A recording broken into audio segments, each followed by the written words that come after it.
Bonjour Aurélie Valogne, Bonjour. merci d'être avec nous sur France Bleu Nord pour parler de votre septième ouvrage, Le tourbillon de la vie. Sept ouvrages, alors sept coups de cœur pour ma part, et en allant crescendo. Votre nouveau roman est sorti le 31 mars, Le tourbillon de la vie. Est-ce que vous pouvez nous faire le résumé, alors sans spoiler, moi j'ai pas encore fini de le lire, hein. D'accord. Ouais, c'est pas l'idée. L'idée n'est pas de spoiler. C'est l'histoire qu'on a peut-être tous envie un peu de retrouver parce que là, le tourbillon de la vie est un peu bloqué en ce moment depuis presque un an. Donc, c'est l'histoire d'un grand-père, Arthur, qui, le temps d'un été, passe tout son été avec son petit-fils, Louis. Et ensemble, ils vont partager les rêves du petit, les souvenirs du plus grand. Mhm. Et malheureusement, on a le grand-père qui porte un secret et qui il va avoir du mal à le cacher très longtemps au petit garçon. Donc voilà, donc c'est vraiment un roman sur la transmission, sur l'urgence de profiter de ceux qu'on aime et de les prendre fort dans nos bras. C'est vrai, un roman sur le temps qui passe, la transmission et les plaisirs simples qui font le sel de la vie, c'est ce qu'on peut lire au dos de votre livre. On se retrouve dans une histoire qui est très familière puisque ça pourrait être la nôtre, celle de tout lecteur ou de toute lectrice. Comment vous faites, Aurélie, pour réussir à chaque fois à nous plonger dans un univers aussi proche de la réalité, je dirais même réel? J'ai un peu l'impression que ça pourrait être moi à chaque fois ces personnages. Je regarde beaucoup autour de moi, je m'inspire de ce que je peux observer, que ce soit mes proches ou même des inconnus. Et là, typiquement, le personnage d'Arthur, du grand-père, est complètement inventé. C'est vraiment pas quelqu'un que je connais. Mhm. Notamment, c'est un grand acteur. Il a une très bonne carrière dans le théâtre notamment. Donc c'est vraiment des personnages de fiction, mais j'essaie de les rendre le plus proche possible de nous, de nos failles. Une des questions qu'on ne voit peut-être pas, mais qui pour moi était un peu latente, notamment l'année dernière quand j'écrivais en plein confinement ce nouveau roman, c'est comment on arrive à concilier la vie professionnelle, Mhm. son rêve, son désir de se sentir épanoui, et en même temps sa vie personnelle, familiale. Et là, notamment, moi, quand j'écrivais, j'avais mes deux petits garçons qui venaient me frapper à ma porte, qui rentraient, qui se fichaient complètement du fait que j'essayais de créer un univers, de m'isoler, d'être seule. Donc voilà. On va en revenir justement dans quelques instants sur la façon dont vous l'avez écrit. On découvre au même titre que dans vos romans précédents, voilà, vous l'avez dit, des personnages ultra attachants, Arthur et Louis qui sont les deux protagonistes.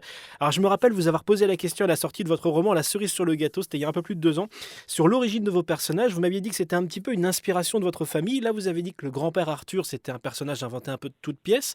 Est-ce que pour le petit garçon Louis ou d'autres personnages peut-être que je n'ai pas encore découvert avant la fin du livre, ou la voisine de Arthur, le grand-père dans le livre, ce sont des gens que vous avez vus d'une certaine manière dans votre vie? Alors clairement, je pense que tous les enfants qu'on croisera dans mes romans, que ce soit les romans que j'ai déjà écrits et ceux qui sont à venir, je volerai toujours des petites phrases à mes garçons, à mes fils, parce que quand on te donne des perles comme ça, aussi belles, aussi magnifiques, moi tout de suite je les note. Typiquement, il y a une phrase du héros, enfin du petit héros Louis, qui demande à son grand-père, dis papy, moi quand j'aurai 100 ans, tu m'aideras à marcher. Oui, je l'ai lu, j'ai Euh, adoré ça. voilà. Et c'est vrai que celle-ci, c'est difficile de l'inventer en fait. Et donc C'est celle-là, je l'ai génial. vraiment piqué à mon petit garçon qui avait 4 ans. Et voilà, toutes ces petites perles qu'il me donne, je les prends avec plaisir, je les note. Je ne sais pas encore pour quel roman je pourrais les utiliser, dans quel contexte. Mais c'est sûr que je pense même mes romans et mes personnages vont grandir avec mes fils parce que c'est ce qui me touche, c'est ce qui vient me réveiller des anciens souvenirs de ma propre enfance. Mhm. Et notamment, là, c'est vrai que même le sujet de la mort est un des sujets tout nouveaux que mon petit garçon de 4 ans a découvert. Donc, c'est aussi pour ça que c'est peut-être un peu présent avec aussi l'environnement plutôt lourd qu'on a tous vécu depuis un an. Alors c'est vrai, du réel, voilà, c'est ce qu'on a dans votre histoire, on s'y retrouve. Je vais donner un extrait, alors je le sors de son contexte, bien sûr, pour pas dévoiler l'intrigue. Les deux protagonistes, Arthur et Louis, discutent, on est page 120 dans votre livre. Le grand-père parle d'un cauchemar en étant au théâtre, c'est d'oublier son texte sur scène alors qu'il le connaissait plus que par cœur, se retrouver seul face à ses partenaires de scène. Alors vous parlez du rêve, vous décrivez la sensation, l'angoisse, comme si c'est vous qui avez vécu cela. Est-ce que pour vous c'est du vécu, cette sensation, parce qu'elle est vraiment bien retranscrite? Ou est-ce que vous avez échangé avec des comédiens pour connaître ce ressenti? Alors, j'ai pas échangé avec des comédiens. C'est vrai qu'il y a une grosse part de travail et de préparation au début qui dure à peu près 4 mois, dans Ah ouais. laquelle je me plonge vraiment avec. Alors, j'écoute énormément de podcasts, d'interviews, donc sur le sujet en question. Donc là, il y avait le théâtre notamment. Mhm. Je me suis complètement immergée dans la comédie française. J'ai écouté des milliers d'interviews de Noiret, de Rochefort, de Michel Piccoli. Donc voilà, tous leurs petits tracks, leurs doutes. Clairement, c'est des choses qui m'ont nourrie. Et en parallèle, j'ai lu aussi beaucoup de journaux intimes de personnalités culturelles, je dirais, ou artistes, notamment Simenon, Kafka. Enfin, donc, j'arrive à trouver une voix et une crédibilité à ces personnages, mais je pense complètement inventés quand même. Juste en me nourrissant à droite à gauche et après je crée mon Frankenstein à moi. Ah mais j'aime bien parce que honnêtement, moi je me suis senti, je parle 2 petites secondes pour faire un petit parallèle au métier d'animateur radio. Je pense que plusieurs de mes collègues l'ont ressenti aussi, c'est de se retrouver à l'antenne, qu'il n'y a rien qui fonctionne, même nous avec le savoir-faire qu'on a, c'est de pas y arriver, quoi. C'est cette petite angoisse. C'était vraiment impressionnant de vérité. Je reste sur cette même page, vous parlez du théâtre encore un peu en disant des chances de cet univers, c'est que l'on cherche des gens comme tout le monde. Moi, ça m'a fait un petit peu penser à vous, et vous m'arrêtez si je dis une bêtise. Vous êtes comme tout le monde, c'est ça qui est génial. Est-ce que c'est un plus pour l'écriture d'un roman, justement, d'être comme tout le monde?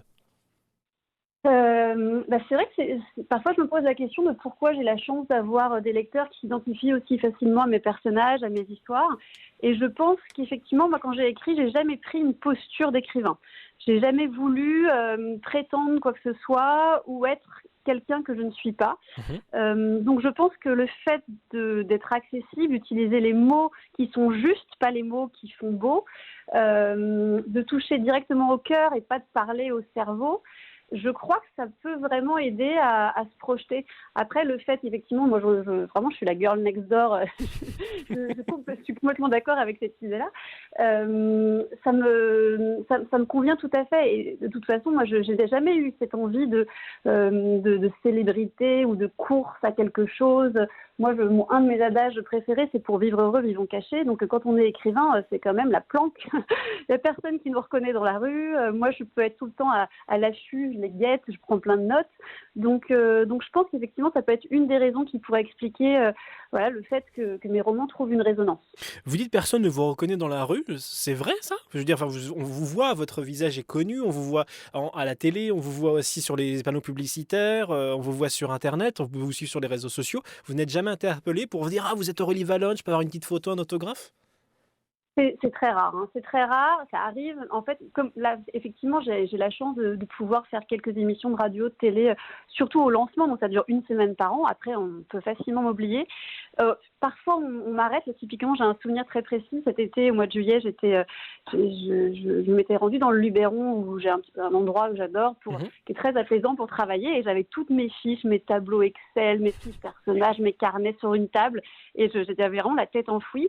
Et il y a un petit couple très sympathique qui est venu juste me saluer en disant on ne veut pas vous déranger, mais je crois qu'on vous a reconnu, on adore ce que vous faites, continuez, continuez. Et puis c'était une des premières fois vraiment où ça se passait comme ça, mais d'habitude on me reconnaît à la limite parce que j'ai mon tote bag avec mon nom écrit dessus. Mais là c'était vraiment, il n'y avait aucun indice. Mais il m'avait juste reconnu parce qu'il me voyait au travail en train de vraiment bûcher avec mon crayon à me prendre la tête. Donc en règle générale, non, dans la rue, je suis vraiment tranquille et c'est aussi quelque part ce qu'on recherche tous, c'est de pouvoir voilà, profiter de la vie comme n'importe qui. C'est agréable d'être reconnu par là, le couple que vous avez dit, et de se dire bah tiens, on se sent valorisé. Ce qui est agréable, c'est que c'est positif. Ouais, oui. Quand on écrit, on est toujours seul chez soi avec tous ses doutes. Mhm. On n'a jamais la solution.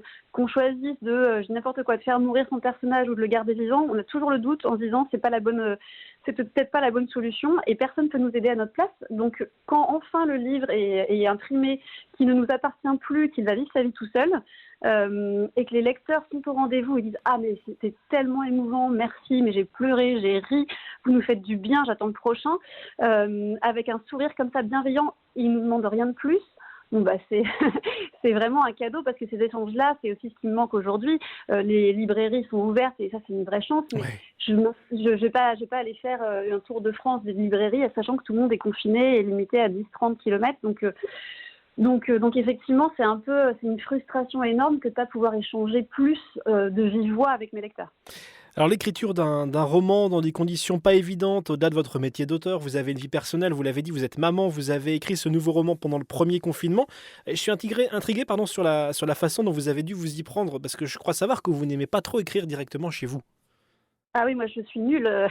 Je sais pas du tout écrire chez moi. Chez moi, le silence est trop pesant. Je me vois écrire, j'ai l'impression de me prendre au sérieux et j'aime pas ça. Donc je vais toujours écrire dans les cafés ou dans des halls d'accueil d'hôtels ou n'importe quoi, là où il y a de la vie, où il y a du passage, où Mhm. les gens font pas attention à moi. Et là, forcément, mars dernier, on se retrouve tous confinés. J'étais censée commencer à réfléchir à mon nouveau roman, que je me retrouve avec 2 enfants et les devoirs à faire. Ouais.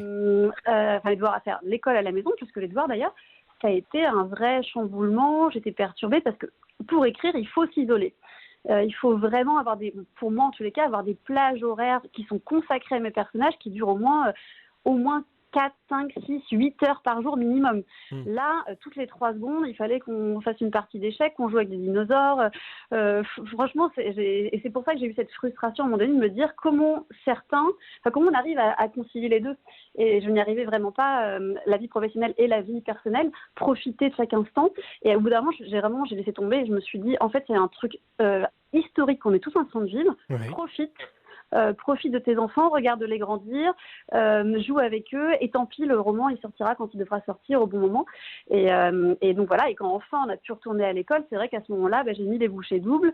Je me suis complètement extraite à un moment donné, fin août, de chez moi et de mes enfants qui étaient en vacances avec ma mère, et je suis partie m'isoler pour faire le premier jet de ce roman et être un peu rassurée en me disant au moins j'ai 150 pages qui existent avec un milieu, un début, un milieu, une fin. Mhm. Et ensuite c'était plus simple d'affiner tout le texte. Mais j'ai eu besoin de ce coup de boost aussi pour me rassurer.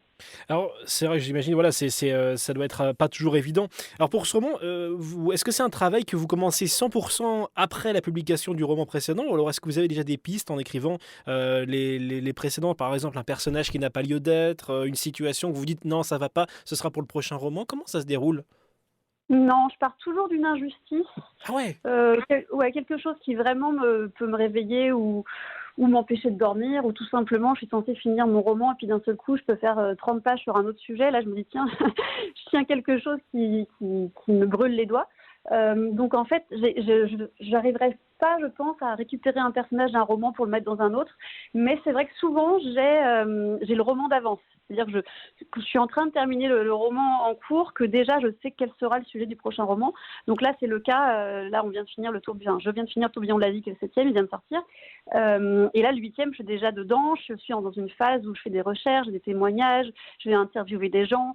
Je ne sais pas exactement à quoi va ressembler le roman, l'intrigue, comment je vais mêler les fils de chacun de mes personnages. Je sais comment ils vont évoluer chacun, mais je ne sais pas exactement ce qui va se passer dans le roman.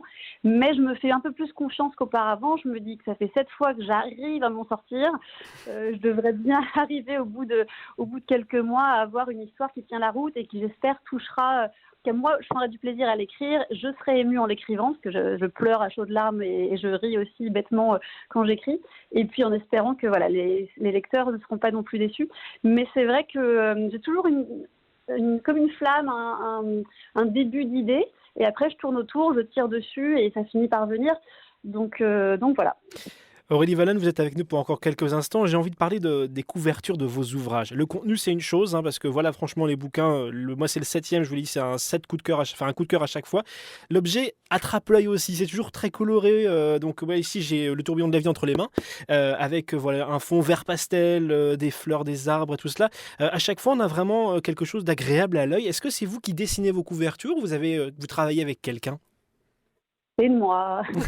Non, c'est vraiment moi. En fait, j'ai commencé par l'auto-édition. Donc, me met dans les orties, c'était déjà moi, avec du Vichy rouge. Ouais, je me rappelle. Et vraiment, j'avais volé une image sur Google, je suis pas censée le dire. J'avais bidouillé sur Paint, j'avais un vieux rectangle vraiment pas beau, en plus jaune. Enfin, je sais pas ce qu'il m'avait pris sur les couleurs, ça ne m'allait pas du tout. Donc même parfois, je regarde des anciennes couves et ça me pique les yeux.